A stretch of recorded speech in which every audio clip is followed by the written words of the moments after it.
Good morning everyone.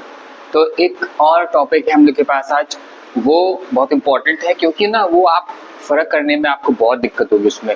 अगर आप future में आप कभी इंग्लिश बोलेंगे और आपके सामने ऐसे कुछ वर्ड्स आ जाएंगे या पढ़ेंगे तो आपके सामने कोई ऐसे वर्ड्स आ जाएंगे जो आपको लगता है कि वहाँ क्या यूज़ होना चाहिए, और अगर आपको इम्प्रेशन बनाना है तब आपको ये जानना बहुत ज़रूरी है। ये कुछ प्रोनाउंस हैं, ये सारे प्रोनाउंस हैं, और प्रोनाउंस हमको पता है वो नाउन की जगह लेते हैं।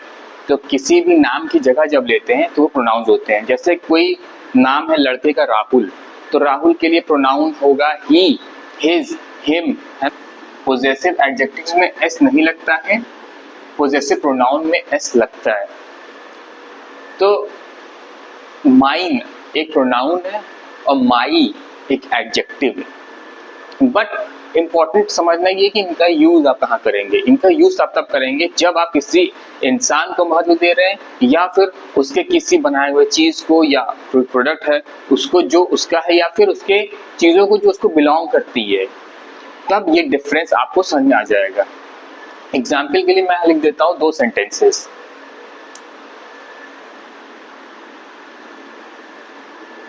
दो बात है हिज और हिम। हिज और हिम इन दोनों में ही एस नहीं लगेगा चाहे कोई भी कंडीशन हो, ठीक है। और ये मैं बेसिक आपको बता रहा हूँ, और भी हो सकता है प्रोनाउंस हो जिसके लिए आप सोच रहे हो, बट उनको आप जब आप प्रैक्टिस करेंगे डेली लाइफ में तो वो आपको क्लियर हो जाएगा। तो बेसिक आप जान लीजिए कि फर्क क्या होता है। तो पोजेसिव प्रोनाउंस में जैसे कि ओनरशिप ऑफ समथिंग के बारे में बात करते हैं, ओनर ऑफ समथिंग। एक छोटा सा एग्जाम्पल के साथ मैं इसको इंट्रोड्यूस करता हूँ, हर्ज को। हर्ज वर्ड मतलब कोई व्यक्ति है जिसके बारे में मैं और मेरे साथ खड़ा हुआ कोई व्यक्ति बात कर रहे हैं। हम लोग एक एग्जीबिशन में आए हुए हैं और एक फोटो लगी हुई है जो उसने पेंट करी है, तो हम लोग बात कर रहे हैं। तो मैं ये बोलूँगा दिस इज हर्ज वर्क, है ना। हर्ज वर्क, वो खुद यहाँ पर है नहीं और उसका कोई हमारे पास पेंटिंग है जिसको हम देख के तारीफ कर रहे हैं, तो बोलेंगे हर्ज वर्क। तरह से किसी चीज़ की ओनरशिप के बारे में उनकी बात करें जो उसकी है, उसने बनाई है, और पोजेसिव में भी उसी की है, क्योंकि पोजेशन मतलब होता है जो चीज़ हमारी होती है, हम जिसके मालिक होते हैं, ओनर होते हैं उसके, तो वो चीज़ उसकी है, हम लोग हर्ज बोलती है। मगर यहाँ पर ना मैंने मटेरियल का नाम नहीं लिया है, व्यक्ति विशेष को महत्व दे रहे होते हैं, तो वहाँ पर हम लोग ये जानते हैं कि पोजेसिव प्रोनाउन है। क्या है ये? पोजेसिव। इसी बात है, आपको ये नहीं याद रखना है कि इसको कहते क्या है। जब आपके सामने सेंटेंसेस आना शुरू हो जाएंगे, आप डेली लाइफ में इसको यूज करने लगेंगे, बात करने लगेंगे, सुनने लगेंगे, तो आपको खुद ये सब चीजें आ जाएंगी। आपको याद करने की जरूरत नहीं, आप इसको मेमोराइज बिल्कुल मत कीजिएगा, बस समझिएगा और रिपीट करिएगा। तो ये पोजेसिव प्रोनाउन है। आप समझोगे कि मैं किस तरह से बता रहा हूँ कि जब महत्व, इंपॉर्टेंस हम लोग सेंटेंस में किसी प्रोनाउन को दे रहे होते हैं तब हम लोग पोजेसिव प्रोनाउन का इस्तेमाल करते हैं, ठीक है। अब पोजेसिव एडजेक्टिव के बारे में सेंटेंस एक है, this is her book. Book भी है हमारे पास, और मैं फिर वही किसी से कह रहा हूँ कि ये किताब उसकी है। तो यहाँ पर direct always with a noun, जब भी पोजेसिव एडजेक्टिव आएगा ऑलवेज विद अ नाउन, तो यहाँ पर लिखा है दिस इज हर बुक। तो हर्स नहीं लिखा है, हर लिखा है।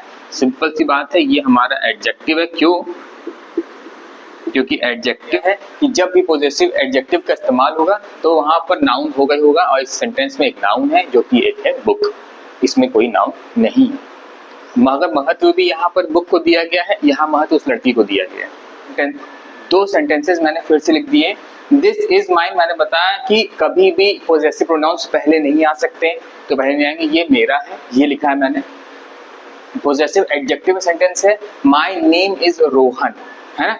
तो माई नेम इज रोहन में नाउन भी आ रहा है Rohan, always with the noun Rohan, और ये एडजेक्टिव है माई, क्योंकि ये पहले भी आ सकता है, और माई मैंने बताया कि पॉजिटिव एडजेक्टिव है। और ये याद रखिएगा हमेशा कि सेंटेंस कभी भी आपको लिखना हो और एक कंप्लीट सेंटेंस का स्ट्रक्चर कैसा होगा, एक तो उसकी मीनिंग होना बहुत जरूरी है, ऑब्वियस सी बात है।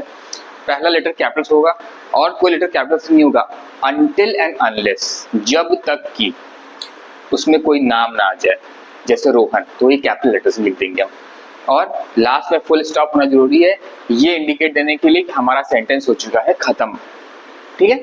तो ये एक सेंटेंस है। और ये सारे वर्ड्स आपको याद रखने हैं। क्यों? क्योंकि आपको इस्तेमाल करने में इसमें आसानी होगी। ठीक है, तो इसको आप नोट डाउन करिए।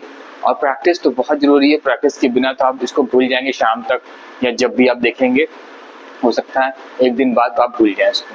तो आप इसको नोट डाउन करिए और प्रैक्टिस करिए।